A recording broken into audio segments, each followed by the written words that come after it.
Hi everyone. Hello, I'm Sammy, I'm Christos. and we're here from the Society of Physics students at Union College to show you guys how to make Oobleck.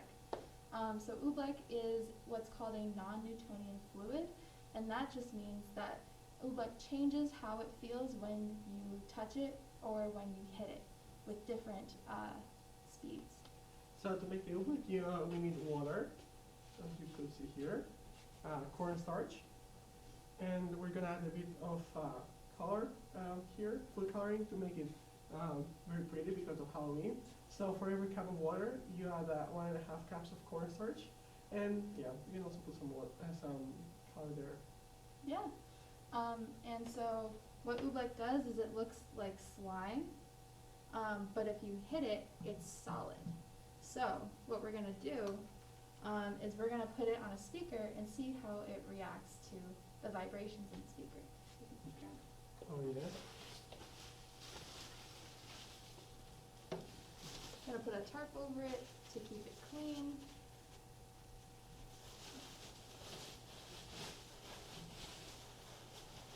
Just pour it in.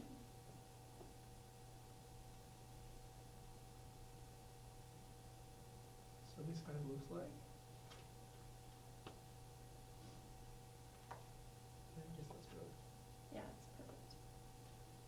And now we're gonna turn on our signal generator, which is the button. Oh. And we're gonna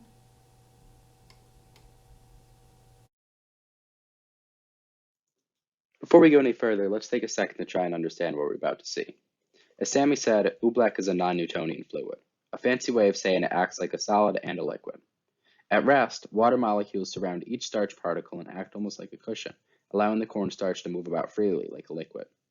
In this model, we visualize the water molecules as the blue balls and the cornstarch particles as the black balls.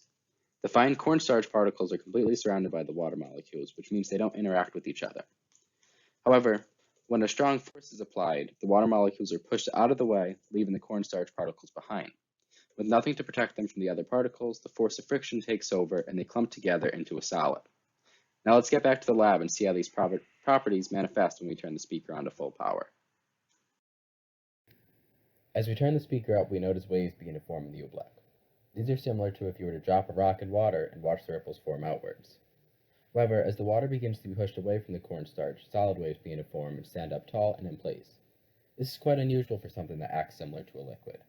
What we are seeing is actually a phenomenon called standing waves. To understand these standing waves, let's slow this experiment down and take a good look at what's going on. In slow-mo, the standing waves we see almost look like giant boogers, especially the one in the very middle. What we have here is the cornstarch is clumping up in a tiny tower due to the vibrations of the speaker. It is most noticeable at the center since this is where the speaker applies the strongest force in the Oobleck. What makes these waves special is the fact that they are motionless on the speaker, something very different than the ripples that are still apparent around the perimeters. This is a property that is much more common with solid objects who oscillate in place rather than travel across the surface.